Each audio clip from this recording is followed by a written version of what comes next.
Hello, all, and welcome to the Fantasy and Sci-Fi Fanatics podcast. I'm your host, Daniel Coolbaugh. Today, I have me a very special guest, Michael Vadney. Michael, how are you doing today? I'm doing pretty good. Thank you for having me onto the show. Oh, This is yeah, very exciting for me because I'm used to being on the other side. yeah, I totally get that. I find sometimes it's just so much easier to be on that side. Sometimes because it's There's like a it's lot easier to less to talk about worry your about. product. Yeah. You can just talk about certain things and can kind of sit back and wait for like the next question. Yeah, I totally get that. Well, I'm really excited to have you on. I have been like kind of narrowing down other podcasts that I enjoy to try and get people on. If I can get everybody on all at once, like I would love to do that, and have all the podcasts at some point. Chris came on from Bearded Book Beast for a couple Nice. events and stuff, but at some point, him and I are just trying to sit down this summer and just like chit chat podcast stuff and some writing and stuff like that. But I'm like. I always think of Psych where the detective Lassiter has like this most wanted and like thing at his house like calendar, and he like kind of X's it out anytime they get like arrested and stuff. So my friend, we were talking, he's like, I'm gonna get you that for podcasts so that way There you go. you get everybody on your channel at some point. But just want to make sure like we're plugging your channel throughout this interview. So I'll make sure like for author adjacent, like I'll get the link in there and everything. But just want to make Appreciate sure it. people are checking it out. Don't forget to subscribe to Michael's channel. Great interviews on there, and then he's been on some other of my friends and other people you guys have seen on here as well. So and he will be as well on others. So please make sure you guys check those out and give all those people subscribe and like and a follow. That's super helpful for us all. But Michael, what has your writing journey been like up until this point? Well, up until this point, it's been very, I would say, tumultuous. It's That's a good definitely one. getting easier every day the more I learn. But what I'm finding is that if I don't understand something, if I don't know how something works within like the book community, publishing, writing, there is always someone within the community that I can reach out Yeah, to that will yeah, get back to me. Like that's one of my yeah. favorite things about this whole journey that we've all kind of decided that we want to dedicate our life to is that there are all these people that want you to succeed and they will freely give their information and all you have to do is participate with them. I think that's totally true. I tell people all the time, like I just needed some, like I have my friends, right, that were like alpha reading and stuff, which I really appreciate. But it's nice to like one of my buddies, he was like my best friend Dave. He's like, I will just tell you like it is, and I'm like, I really appreciate that. But I just asked in like my podcast group, my author page on Facebook, and like Logan D Irons, a friend of mine, he like volunteered. HL Tinsley, I was like, what? She was like, yeah, I would love to. It's a novella, right? I'm like, yeah. She's like, I love novellas, and then. So those two alpha read for me, and it was just so helpful, and it was just ridiculous, like the amount of like information they gave me, and they both said very similar things. So I like feel so much better about just like things in general. But it just felt good that like I was like, oh, I'm gonna have to really try to find people, and they like asked me like like privately like message me and stuff. And I just thought that was like super cool. And they're both like amazing people that do great things for the community and stuff. But yeah, it's really cool when people just kind of step in and and help you out at times. It just makes you feel like you're not alone in your Yeah. writing cave, like that kind of thing. But yeah, I totally get Yeah, it's that. absolutely wild. And I think it's a big part because everybody knows how hard all this stuff is. Like So completing a true. book is ridiculously hard, whether it's like a short story, a novella, a novel. Getting to done is a journey. It's a marathon, and so many people start on this path and fall off for various reasons. One, they can either decide, this isn't what I thought it was and it's not for me, or just life gets in the way. So, Yeah. because everybody knows how hard it is to be in whatever version of the trenches that you are in, everyone's always willing to reach back and be like, hey, I've dealt with that. Let me help you get to where I'm at. Yeah. Well, that's like that question was actually given to me by a guest like season one. He was like, I was like, yeah, do you have anything you want me to ask you? And he's like, yeah, I want you to ask this to me. And it was like phrased a little differently. And then I had another author that was like, oh, I really like that question, but it's more of a journey, right? So what if you? And I was like, oh. And the more we talked about it, I was like, it really is a journey, like Yeah. and like Russell Carroll and I had talked about his like writing in his books and stuff with like Relentless Blades and Ashbound Oaths, and it was so funny. Like him and I share like where we started with writing fantasy, in terms of like he had like Eberron fan fiction, I had like Forgotten Realms fan fiction, but we both were trying to win their contest for like Wizards of the Hmm. Coast, become like their newest author, and it was so funny. Like, and I like to ask that because it's like everybody has something similar where they're writing, but there's also so many differences. And I don't know, I've asked that question for like over 4.5 years now. And it's like I always get something different out of it. And I think other people do too. So yeah, I think it's always nice, I think, too, like you said, like, like you cross paths with people, or, there's always somebody out there willing to be, or maybe you are, right? Like the Samwise Gamgee to their Frodo. So it's nice Yeah. to, yeah, to help each other along. But I also find podcasts, it's also like that too. Like, Hmm. if I'm having like, because I can't remember which like podcaster was like, I can't figure the like collaboration thing out. I was like, yeah, we just do this. And then it would, but I like thought about it and like setting it up from my end though, because I think like somebody else had set it up for me on their end when we were first able to do it. So, but then I was able to actually help that person, but I was also able to set it up for like my author channel too. But then I was having issues with that. So I went to another podcaster. I was like, hey, and they're like, yeah, just do this. And I did that. And I got like everything set up within like maybe like 2 hours after that. But it was like that Hmm. one little, piece of advice for like, what do I do when YouTube's just being, silly? So yeah, I think it kind of goes for us for multiple territories, right? Whether it's book covers or, it could be like formatting or something like that. But yeah, it's nice to know Yeah. when other people have gone there before. And I tend to ask for help more because I'm like, I just don't want to waste time. So yeah, I find that it's always super helpful to find somebody that knows more than you. Yeah, there's a lot of overlap between like the podcasting community and the writing community and how Oh, they are sure. set up with just this free form of information. Everyone is just like, hey, your success is my success. And I absolutely love that. Yeah. Because like with podcasts, the same with books, very few people just ingest a single source. Like, there's not someone Yeah. out there that's just like, I only read Brandon Sanderson and nothing Yeah. else. They're reading Brandon Sanderson and they're probably reading six other authors at least. Like, there Yeah. is time. These books and these shows take so long to produce that your audience is going to be looking for other things to consume while they're waiting for your next exciting thing. So why Yeah. not Yeah. cross promote each other and help each other out?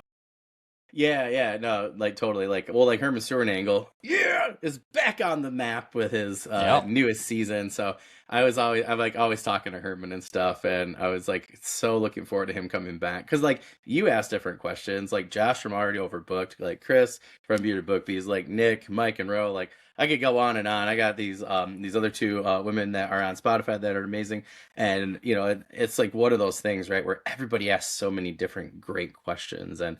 I don't know, like the complexity of different issues and stuff, or these little nuances of like asking a question. I tell my students all the time, right? Like, like you might say, "Oh, I said what Dan just said," and I'm like, "But you might have said it in a different way that furthers our understanding better." Or, so I think that yeah, like it's so much nicer to be able to do that, not just with writing, but yeah, in terms of podcasting and having platforms to yeah share different ideas. Yeah, I definitely think it's super helpful. And my wife, she's like, "You're just like addicted to writing podcasts," and she's so right.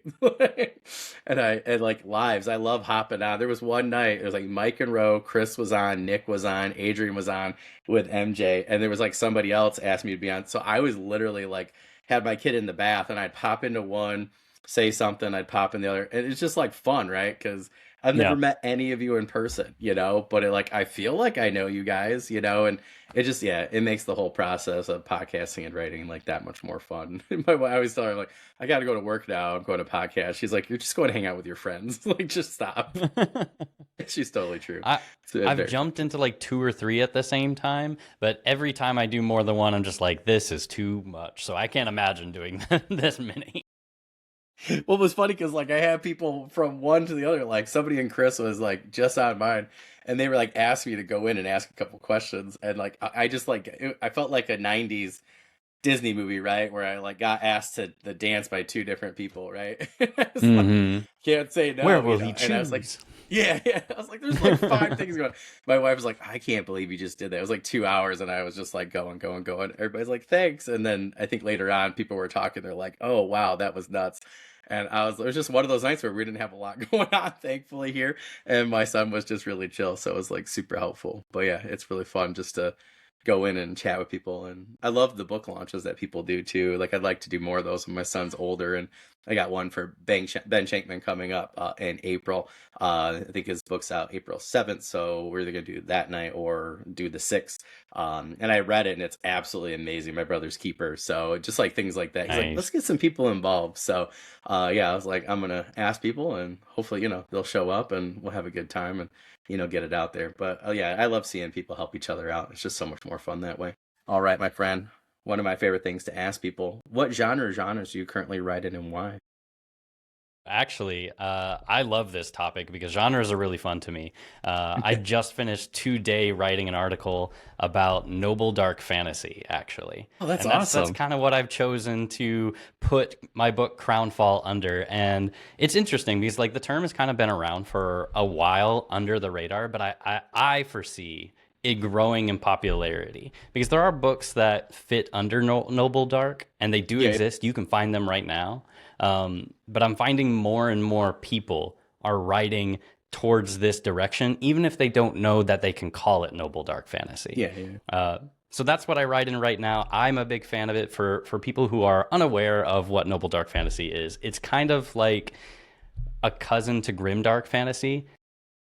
The worlds are dark, people are still difficult to deal with, the world is still corrupt in a lot of ways, institutions are still going to be putting down your characters and need improvement and are having all kinds of issues. But the big difference between like noble dark and grim dark is that you still have characters that in this dark broken world are choosing values, they're choosing morality, they're choosing to be the good person, to try to be a better person despite everything that's going around them. And this doesn't mean that like they're always making the right decisions. It Yeah. doesn't always mean that they are this bright and shiny paladin running around vanquishing all the evil. They're just people making mistakes but always trying to do their best. Like one of the most I would say popular, not even popular, like most well-known characters that really fulfill this is Dalinar Kholin from Oh uh, yeah. the Way of From my Kings and archives. everything because Yeah, yeah, because yeah, he is a character that is dark. He is a warmongerer, a murderer, a drunk. He is all of these things. But his journey and his path, his story is about trying to be better, trying to be a good person in this dark and broken world.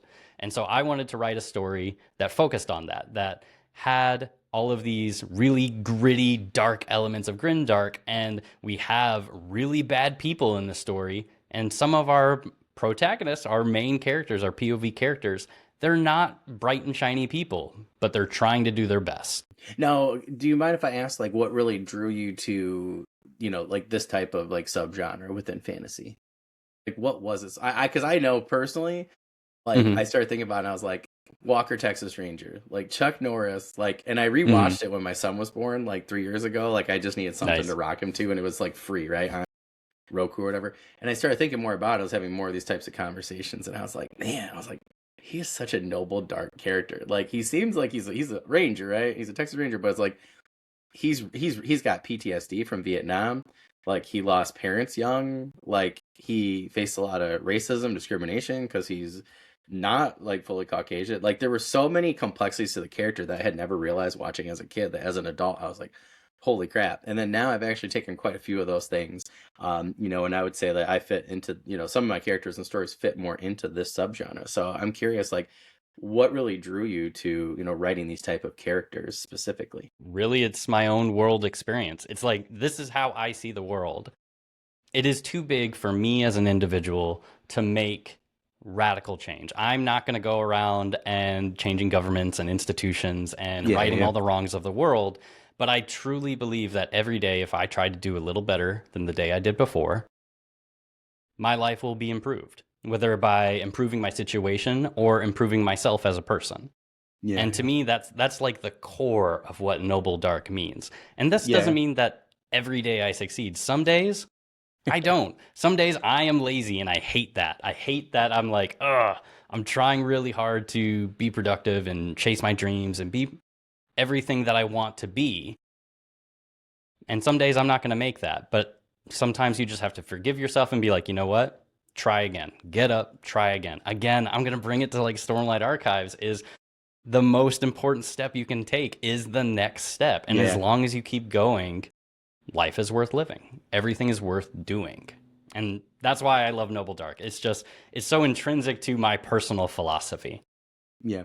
Well, that's and like going back, like we're like my buddy and I were book clubbing. We're like probably after today we'll be like one third the way or one fourth the way through like Winds of Truth, and but like I personally really like Cowden's story the most, because I totally get a lot of the feelings and stuff that he's had, and I was just like, dang, like Brandon, like whew, I was like, to be able to get people to feel that, I would say like Dresden, as well for like Harry and stuff with Jim Butcher. Like those are two characters for me where I'm just like, holy mo! Like when I'm having a tough time, I'm like, I'm gonna read or re-listen or something to figure out like how they cope because I feel like they both have a really good pulse on.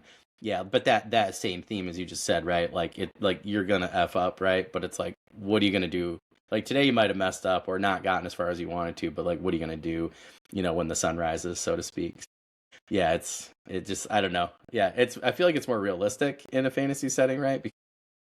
And I feel like so many people feel that way, and I think a lot of us just got burnt out from what I've talked to other authors on. With like the Punisher and stuff like that. It's kind of nice to have a Daredevil, that noble dark type of character. Yeah, I definitely think it creates really interesting characters, themes, and perspectives, right? And still like a fantasy or sci-fi setting, even. I think you get really cool stuff when you really think Yeah. about it. So Daredevil is that's a cool. really good example as like a noble dark kind of character versus the Yeah, Punisher, who is a very grim dark kind of character. yeah, And like noble dark is 100% in reaction to the rise and popularity of grimdark. Like yeah, yeah, grimdark got super popular in like the early 2000s and everything like that, and yep, is still reigning very strong. Like, do yeah, not mistake me, grimdark is not going anywhere. But I think a lot of people are getting a little bit of fatigue of I need someone to root for. And in yeah, yeah, yeah, Grimdark, that's really hard to find. But they still want the realism of a dark world of corrupt systems of hey, not everything is fair.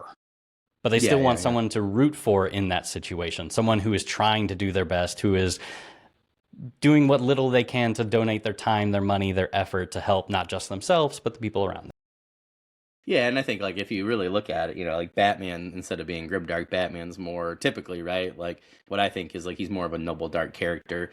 Green Arrow's like another great. There's just so many. I think that's why I really like DC, particularly early 2000s, mid 2000s. Yeah, like they had like just so many great noble. I just been talking a lot about this with authors behind the scenes and stuff, and like making realizations that some of my favorite characters are actually noble dark and not grim dark Yeah. or whatever. So yeah, I think it's interesting. Yeah, I hope that it's like kind of like cozy fantasy romantasy, right? Where it's like starting to kind of like re-blossom. Yeah, and that's how I think great subgenres like lit RPG are, really expanded, right? Is like people start to discover like those early roots. Oh, this is actually what I do like, and then that new. It's not a new taste, right? Or really a new subgenres. There's a little bit more attention's paid, I think. And RPG was just so cool. I think when I first started to get on the indie scene to like see where it is now, Yeah. and I think like romantasy and cozy fantasy. Like I don't know, I love anytime things expand because you get great stories, you get great people doing really cool things. So I hope to see the same for for Noble Dark. Now this is my favorite question to always ask people. I love genre 'cause I love Ooh. getting into like that why, but talking about your specific books or products for me as a creator is really fun. So what is your book Crownfall about, and how'd you come up with this idea? Ooh, okay. So Crownfall is about a city who has been under the grip of an empire for about a decade. And that is Oh, at the start of the story. And then we follow three main POV characters. We have a thief on the path of vengeance. We have a magical engineer trying to choose between his ideals and surviving the situation that he is in. And then we have a noble lady who is ruthlessly trying to regain the power and prestige of her family. And then in the struggle of the story of dealing with power, justice, and survival, they have to figure out who will they become in order to achieve these goals. And mm, that's what Crownfall is about.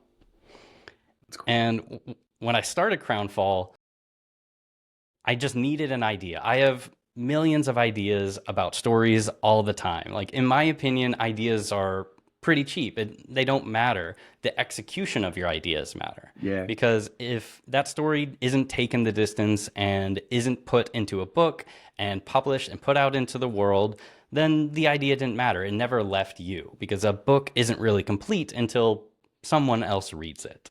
Yeah. That's my opinion. You can write for yourself. That's not a big deal. That is more journaling than actually writing, in my opinion. And there's nothing wrong with that. You're still getting catharsis. You're still getting something out of it.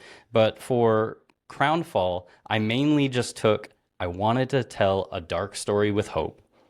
And I took pieces of, I love this from this story, I love this from this story, and put them together, and then sealed all the cracks to make them all work and actually have a solid through line of, here is a story of three like early 20s people, late teens people who are coming into their own, trying to discover how to achieve the dreams that they want and who they are when they achieve it. Because there's this huge distance. Like, most stories are about people who, this is who they are and this is who they want to be, and the story is about bridging that gap. And that's what this one's about. That's cool. So I got some sub questions here. My first one is, how Hit did me. you determine like that it was going to be like a thief and like this engineer and then this noblewoman, like versus paladin, or like how did you decide kind of on these characters and kind of like where they start in this first book? Yeah, so I'll start with the strongest character, actually. This character, Amara, she is the noble lady. She has been solid from the get-go. I knew very early on who she is, what kind of person she would be, and how she would present herself on the page. And it happened really early with my writing group that I was working with at the time, where one of the people was giving me feedback, and he turned to me and she goes, "Yeah, she's a spider queen." And I went, Oh, that's cool. boom, that is perfect. That is exactly who she is. Like, she has her goals. She has fierce loyalty to her house and the people in it and the people under her care. But beyond that, she is ruthless. She will do what she needs to do to survive within the system that she exists in, which is this island, which has been ruled by a foreign power for over a decade. And her, I knew from the very get-go that I wanted this kind of like political intrigue storyline through her. Moving on to the magical engineer, his name is Gellert. He has changed a lot. He initially was very heavily inspired by, I can't remember the character's name at the moment, but one of the characters from Elantris, who is this Okay. like very order focused paladin inquisitor. And he was a little older than the rest of the characters, and he was like, here, very stern man with a mission. And who he became later, like through the story, is like, this is not what this story needs. This story needs someone who was an idealist, who has been burned and is now trying to navigate that path of, I have these beliefs, I have these ideals, but I know that they won't exist just because I want them to. The world won't shape its way just because I desire it. And so he's now just trying to find his path between, I have these abilities, I have these skills to create these beautiful things, but people are taking them and turning them into weapons, turning them into paths of destruction and subjugation. And how do I navigate that now? I want to build, I want to create, but people are taking what I make and turning it to evil.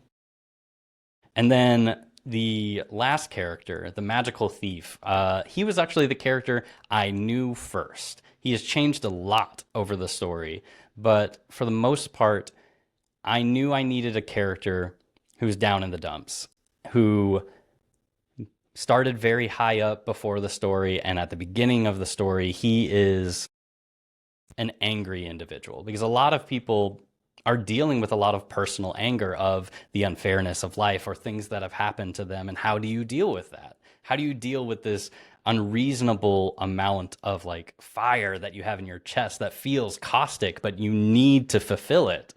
And I wanted to showcase in a character in the story how this individual went through it, how they're trying to achieve what they think will make them happy and what actually does make them happy by dealing with the issues that their past has dumped on them. Super cool.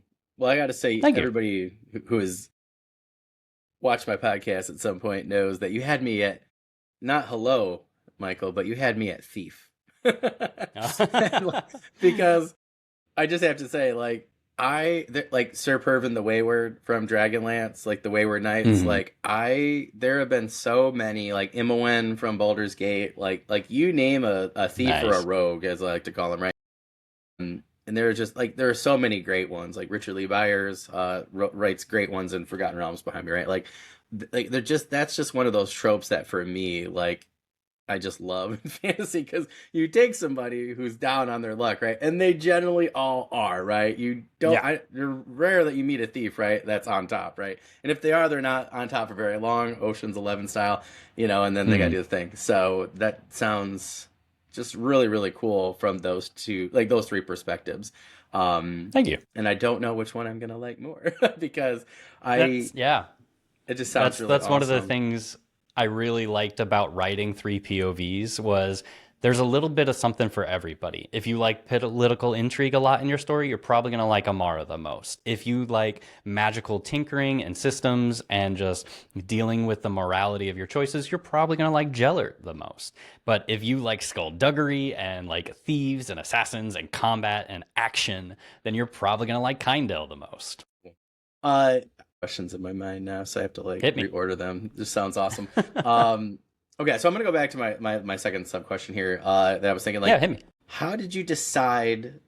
Because I've thought about this, right, and I've had discussions with other authors recently about this, so it's just kind of like on my mind. But like in terms of the Empire, how did you decide? I guess it's a two-part question. Like, how did you decide which like empire would like take over this city, and how did you decide it was going to be like a 10-year period? I'm just curious. So the 10-year period was just a result of the timeline of these are how Hmm. old my characters are, and they had Oh, to have interesting. been through this number of Hmm. experiences before the story begins. And in order for that all to be true, it needs to be this amount of time. And that was something I actually didn't figure out until like halfway to three-fourths through the process of writing like 10 different drafts, where I was like, okay, this would have been a lot more helpful if I would have discovered this earlier, and it would have been a lot easier to solve. But my editor, who is also my wife, was like, "We need a Cool. timeline. We need to figure these things out because we got some inconsistencies here, and we need to fix them." And so the 10-year period was just a result of like, okay, this is how old everybody is. This is what's happened. By that math, this is how long that the empire has really been occupying this kind of like city state. And I'm sorry, could you tell me the other part of your question? Oh, sorry. No, no worries. I got Yeah, I so was just caught up in curious. that Like, one. no. That no, it's just, but that's like it's interesting, right? Because just like to say, because like I always talk to people about like why I podcast, and it's hard sometimes because I call this a journeyman's podcast, like people like you and me, right? We're just getting book one out there, or maybe book two and three or something like that. So I think it's interesting to see the process, right? That behind a Hmm. decision like that when you come up, because we all come up to those obstacles, right? Like I had the worst threads to unweave for my current draft, and we're getting there, right? But like if I had known that somebody had done X, Y, and Z, it might have been, made a little easier. So I do think that's an interesting way to, kind of solve that writing problem, so to speak. So I think that's interesting. How did you decide though, like that, like it would be like this particular empire that would take over? Was it like a neighboring like country, like, with, like map wise, or, where you're like, oh, I need an Yeah. empire and you created it? Like, I'm just curious about that process. Yeah, I actually this is going to get into a little bit of the world building of the story, Perfect. which some people love, some people are like, yeah, we can fast forward a little bit. So if you like I love world world building, building. welcome. Awesome, perfect. So the concept of the whole thing was I wanted two major empires of the world to be in conflict. So there's two great nations, which are each just an amalgamation of like smaller countries that have banded together. And the city that the story takes place in is part of neither of them until it is sold out by its leaders to one of the nations. So now we have this conflict of you are now a territory of this empire because your leaders have kind of like sold you out. And there is this interesting blend of you have gained a lot of benefits from being part of this empire: technology, logistics, supplies, a lot of stability. But you've also given up a lot of things: culture, rights, individuality, the ability to manifest your own destiny without having to check with the big old great empire of, am I allowed to do this? And so we have these two empires. They're in conflict. They used to be at war, and now they're in a cold war of like everybody knows it's going to happen again at some point.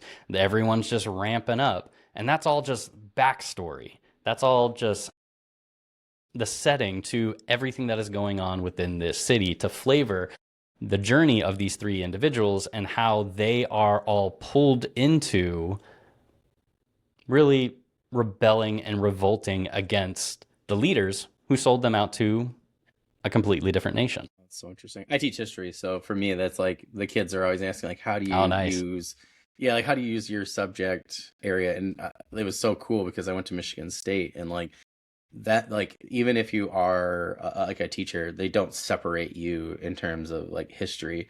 So like you're trained as a classic like historian. So Nice. I never realized like what that meant, right? Until like really like analyzing it from a writing standpoint. So I don't know. I think you got like a lot of really cool things there because like we talk a lot about the Ottoman Empire, right? Previous empires, like people would fight, right, for independence. But the Ottomans, like one of those interesting ones where like they offered so many benefits that, like you were saying, that like a lot of people are like, it's fine, if as long as I get to keep my religion.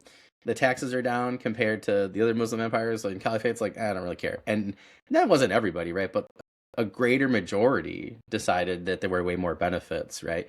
Particularly for trade and resources. So I think that that's just a really good use of enduring issues and interesting historical context in a fantasy setting. So to me, that's like super cool. And yeah, it's just really neat.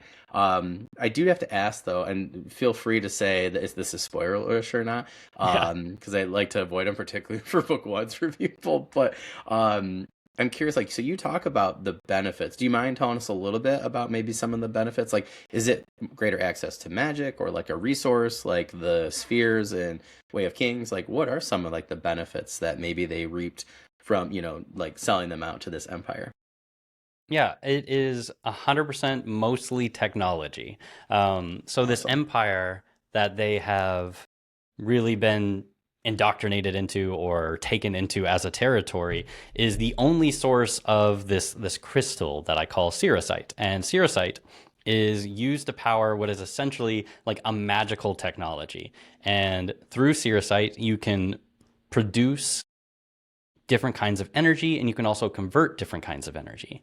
The setting of the world is vaguely based off like early 1700s. So we have things like gas lamps and stuff like that for people who are not within this technology. But within this empire, it's the only place you can find this resource to power this magical tech.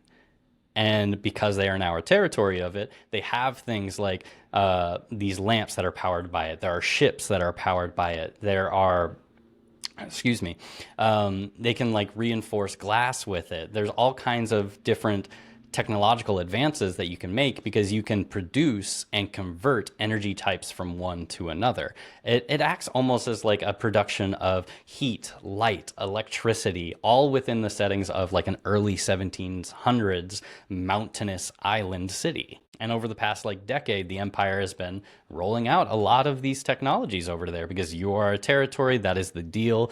You do what we say, and we provide you with these things. So it is like a mixed bag of like, is this all bad? Is this all good? And these are the struggles that they're really trying to deal with.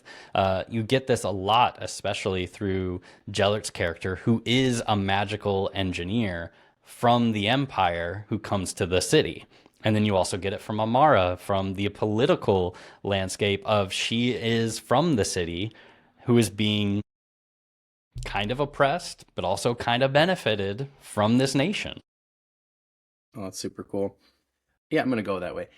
In terms of, you said a I'm lot of cool ready. things, so I Thank you. love when people make me have like when I have to wait. We're on a really good streak here.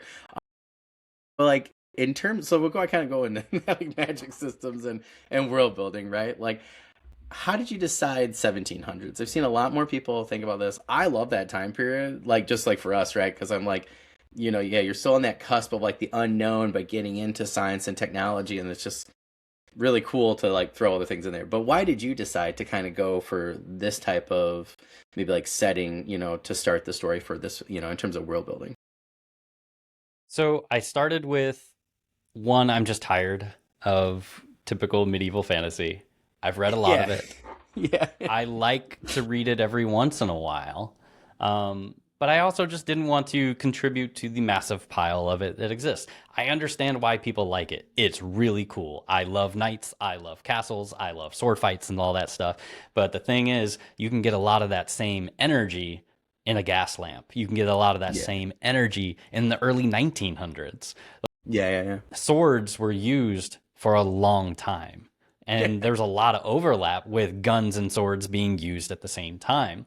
And what really kind of solidified that for me for, you know what, I want to move this a little forward. I want to go for something with really early black powder technology existing was actually when I read the Lightbringer series by Brent Weeks, which Mm. harken it back, I would 100% label as a noble dark story because the systems in that novel are corrupt as hell, but there are a lot of people who are really trying to do their best. And sometimes they make bad decisions to do their best, but that's the goal here. They're trying to be better people, trying to improve the situations that they're in. But going back to why the 1700s is, I didn't want technology to be too advanced. I didn't want Yeah. uh, electricity to be super prevalent because that is the magical technology that the empire Mm. provides is essentially electricity, heat, and all these other things. I didn't want there to be telephones or distant communication yet because I wanted those niches to be really condensed to the empire over here with their magical technology. And then the other empire that we don't really get a lot of information about in this story, other than they oppose the other one, is they're really big into, they have a like chemistry and black powder technology over here, while these guys have the magitech over here, and this little itty bitty city state is stuck between these massive powers. It's really neat. Now, Thanks. in terms of, in terms of, like this magical tech, right? Like, I'm trying to think like the best way to like form this. Um, like how did you decide? So you have the gunpowder, like early gunpowder technology, right? But like, how did you decide with this empire that they were going to be the ones that had this magic tech? And how did you? And then how did you decide that first? Actually, how did you make that decision versus that they had like the other empires' technology? Why did they have to have like the magic tech? Mainly because I wanted to talk about it. I wanted it to Oh, be in the story, and the one of the main characters, Gellert, the magical engineer, he is a specialist in this. This is what he has spent his whole life learning to do. He is really good at it. And he used to be much higher in his society before he came into the story and is now doing what he does now. But I wanted let me back that up a little bit. I wanted to talk about that. I wanted to show this, hey, reader, look at this cool magic system. It's really fun. I hope you enjoy it. I'm not gonna And info dump you. yeah, yeah, I'm going to give it to you pieces. I'm going to have it come throughout the story. I'm only going to give you the information when you need it. But I also wanted to limit this technology. I didn't want it to be everywhere and prevalent everywhere because that really changes how people can solve a problem. There's this thing in like horror stories and stuff like that. There's a reason like the early 90s and before that are really popular for horror stories is because when cell phones became popular, it really killed a Yeah. lot of the problems that people faced in horror stories. And now when you go into horror and it's a modern one, there's always a reason why the cell phone doesn't work. There's always a reason why communication is knocked out with everyone around you. And they have to do that because a cell phone distant communication instantaneously solves a lot of problems. So you have to Yeah, find yeah, yeah. reasons to really limit that so that your characters are forced to be interesting as they solve problems. Create limitations, and people will grow within those interesting situations and display some awesome stuff. Yeah, yeah, yeah. I know that's a weird question, but you answered it really Ah, well I like talking in about it. Thank you.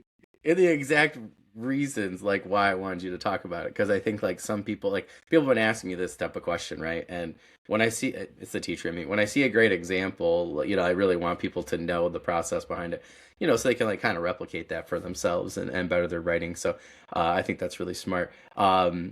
How did you decide really like, and again, if this is spoilers at all, like feel free just to say that, but like in terms of the magic tech, like how did you decide this is what it's going to be able to do, these are the limitations? Yeah, I'm just curious at kind of how you like put the different layers for that together. Yeah, that actually fluctuated a lot throughout the story. I knew I wanted a magical tech. I knew I wanted it to be powered by these orange crystals, and you'll see that a lot in the motifs of like the art around my story. Yeah, A yeah. lot of the interior and design and stuff like that. There is a lot of like crystals and gems and stuff like that, and like this very like bright orange coloration, which favorite color, but I at first, I wasn't sure what it did other than it powered technology, and these are things that I want the technology to do. And then as the story came into its own and became like, okay, this is what the story is about. These are the things I need the technology to do. I found the limitations along the way because, like I said in the earlier answer, is I'm a big believer in limitations. Like when you put pressure on something, is that's when you find greatness. Again, that's how I live my life. I like to give myself deadlines, I like to give myself goals, and I like to make them hard to achieve because if even if I don't achieve that goal, I will achieve more by simply pursuing it. By simply Yeah. setting this deadline and being like, "Hey, I want my first draft to be done by December 2020, whatever." I didn't make it, but because I I set know that that feeling. goal, yeah, but because I set that goal, I got so much more done. I was really close, and I felt good about that. And that's what I needed the technology to do as well. I needed these limitations, and eventually I settled on what Cirrusite does is it produces, stores, and converts energy. Those are the three things that the crystals do. And from there, what could people figure out? Like, what Yeah. could you create with the ability to transfer kinetic energy into light? Oh, well, we have light shields now. We now have soldiers that have the shield that is powered by the crystal, that an enemy hits it and it flashes in their face, blinding them. Oh, that's cool. That's awesome. We Yeah. now have spears that if you stab it into something and click on not a button, like a rune to, I'm using the wrong word, not ignite, like initiate the power of the spear, it will make like a kinetic blast. Because you Oh, can that's cool. convert energy from one form to another, you can do so many cool things with it. And Yeah. that's why you can have things like lights, you can have things like military, you can have things like transportation, agriculture. Like so many things open up without really breaking the mold by setting these three rules. These are the three things that you can do. That's really cool. Well, like I said, set limitations also over time. So like I have a story that came to me and I was like, ah, it's gonna be super cool. So I just like write notes for the outline for later, right? And it's been taking the place of I always do two projects at once. I know it sounds weird, but like if I'm having trouble on my That's a main good one, idea. yeah, well, I just need something to get me lubricated, right? On writing. So I was like going through and then it just makes it fun, right? And sometimes my brain just needs to break. So, but I was like, I have this character who's a god, and I'm like, but how do I take his god powers away or limit them? And I was like, oh, they got to be on their home world to be their strongest. So he's still stronger than you and me, faster. He's got some ability to use magic and stuff, but like can't do his full thing, right? And that also gives me a map for stories in the series. So then he's got to get back home in the storyline and stuff. And maybe it's kind of like Odysseus, right? He gets like lost along the way and stuff and has things. But that was like my friend and I were talking. I was like, oh, that's a simple limitation, right? And it would make sense because I'm doing some science. It's like a sci-fi fantasy, so I have some science in there, right? It's like you have to kind of like kryptonite, right? But like opposite, right? So, Yeah. but it's like I thought I'm gonna set this limitation for now because it came to me. But I like how you said limitations over time because sometimes it might have to be another thing comes out in the next draft, right? Or when you fix another thing and the world buildings, pieces come into place. So I just personally I think that limitations over time, or it could be like in different drafts, right? So I just think personally that's like super good advice because sometimes those things come to you later, which is totally fine, right? And then they help to like improve the story. So I think that's super cool. And now I Oh really yeah, need a shield and spear like that because that just sounds amazing. So I I'm a big really fan. looking at yeah, I'm looking at some awesome possibilities, particularly for book two and not just book one, but book two. So I'm really excited to see what you do with this one and the next one. Um, we talked quite a bit, about world building, magic system, characters, stuff like that. But I'm curious, like before we kind of move on to like our end questions here and kind of wrap up, like what's like the one piece of advice that you, or maybe like pieces of advice that you would want to go back in time and give yourself if you could, in terms of like this Ooh. draft or this book, or maybe even production. Yeah, I think the one that I really think a lot of people need to hear is you don't need to be ready. You don't Mm, need to have everything that's a figured good out. one. Yeah, Yep. from the get-go. Like I'm a big plotter. I like to know where I'm going. If I get to a blank page and I haven't decided that this is what I'm working towards, I find it almost impossible to write because I have a Yeah. million different options on where the story can go now, and I need to narrow it down a lot. And so I'm a big plotter, but you don't need to know everything. Like what I was talking about with the magical technology. I knew that I had these crystals, I knew that they were a power source, and that we were aiming for roughly early 1700s. And that's where I started draft one. I did draft two and three with mostly that as well. I didn't really know the limitations and the capabilities of this magical tech until, ooh, I want to say it didn't get solid done and probably till like draft seven or eight. And you will learn so much simply by doing. Like you don't need to be prepared, and like this goes for life too. Like there's so many things that you don't need to be ready for in order to succeed. Like so Yeah. much about writing, the reason I love it is writing, everything that you learn from it is directly related to how you can treat life, where it is something that you dedicate yourself to, where you are going to wear yourself away to the bone in order to create this thing and go to where you want to be, but it's all for your betterment. And you don't have to feel comfortable to get there. Yeah. And a lot of times, yeah, like I remember my first like taekwondo class and I was like, yeah, I'm gonna go, and my first girlfriend in high school slash college, and then it was like the day of, and I think the class was at like like 6, and she was like, it's like 5:15, like you have your stuff in your car, right? I go, yeah. And I was like, and to this day, I'm like so glad that she like made me go. She was like, you just need to go. And if I had not gone, I would not have gotten this amazing thing that has taught me so many amazing lessons. I use it in writing. I met some of my greatest friends, but I get there and I met my best friend. Like, it's wild to think, right? If I had been, I was like, well, I'm not ready. Like, I'm not in shape enough. I don't know enough. And like, I was literally 19 and now I'm 38. So, like that has stuck with me so many times. So I think that's just super valuable advice because yeah, if I had not made, there's so many times where if I have not made that one decision that it's fine to not be ready, I'm just gonna go because I'll go and it'll make me ready, right? Like I can't even describe the amount of things I would not have in my life, like, and it's absolutely crazy. So I think that that is just super amazing advice, not just for life, but like you said, for writing too. So yeah, that's awesome. And then let's see here. Now I know we're winding down time, but if you could go on one adventure with one of your characters, who would you be terrified to travel with and why? Like, who would you not want to go Ooh, on a road trip with in your fantasy setting? ooh.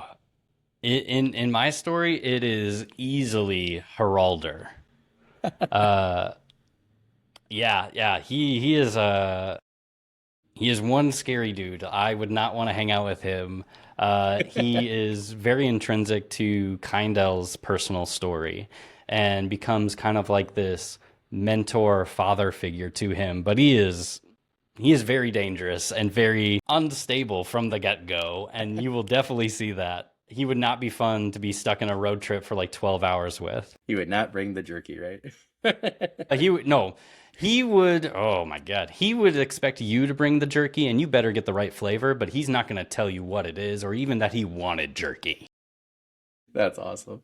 That's super cool. I had a friend, we talked about this the other day. He's like, "You should ask your next guest this." So you are my next guest, Michael. So, but I think that's the perfect answer there. That's awesome. Gets me really interested in this character and the story, which is why I keep asking this question or a similar Yeah. one to people. So that's awesome. I love all my main characters, but there is a special place in my heart for Heralder. I'm a big fan of him. Like I spent a lot of time trying to really nail his character and who I wanted him to be and like the absolute aura that I wanted him Yeah, to give off.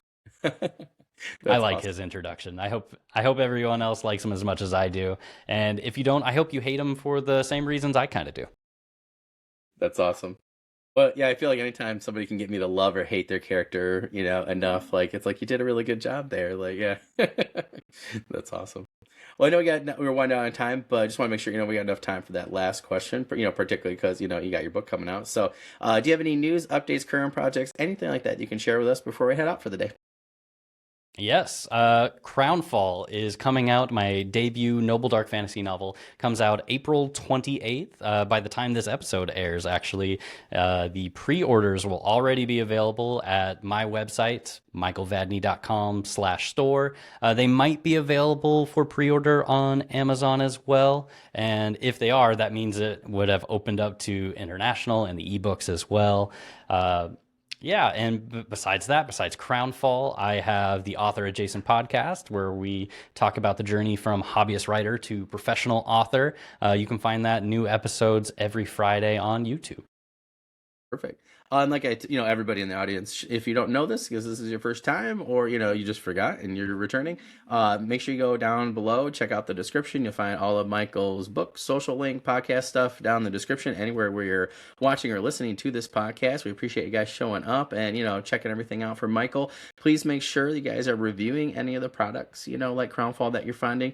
Please make sure you subscribe to his podcast. Those are like the two most helpful things you can do for a podcaster slash author. So if you guys could keep focusing on those types of things, that'd be super helpful. Michael, thank you so much for coming on. I look forward, to helping, any way we can, for, your release. So send me anything, everything, tag me, email me at any point you remember, just, let me know and, we'll get it out there. My podcast group, is free. So, to post at any point. So, if you have pre-orders, you want to like keep posting the link, or sometimes people are like, they're like, oh, I posted a couple times. Feel free to send it to me. I have no problem posting it in there just to mix it up. Sometimes I give them to other people in there too, like Alan or Chessman or somebody else, and they're always super helpful. So sometimes it's good just to beat that algorithm within the group as well. But yeah, if there's anything else we can do to help you out in the meantime, let me know. Want to make sure you have the most successful launch that you can, and if there's anything to help you with the podcast as well, like feel free. You can always post subscribers and stuff like that in there. Like I said, send me the link. I try to kind of make the rounds on you guys, as often as I can. Probably not as often lately, but I'll throw stuff in there, be like, please subscribe to this person's podcast. But yeah, if there's anything at all we can do, to help you out in the meantime, just let me know, and we'll send it out there and get it done for you. Really appreciate it. And thank you so Yeah, no much for problem. having me onto the show. Like, Yeah, anytime. this is a lot of fun. Like, I know this will come out at a different order in the book tour, but this is the very Yeah. first one that Oh, I'm recording, and oh, I that's had a awesome. blast. This was so much fun. Thank you for answering these great or asking these great questions. Yeah. No, yeah. Anytime you want to come back, you just let me know, and we'll set something up. I'm hoping I could wrap up this month for my, well, I guess, well, next month, but March for my final edits, and yeah, as soon as we get stuff scheduled production wise, I'd love to pop on when you got some time, this summer or whatever, and chat and That sounds see how great. yours went and Yes, stuff. Yeah, do a joint thing. But yeah, if there's anything else I can do for you in the meantime, you just let me know, my friend. I really appreciate you coming on and chatting with us today. sounds good. Thank you so much. All right. Thank you. Thank you, everybody, for joining us. And as always, happy reading, my friends. See you guys later. See you.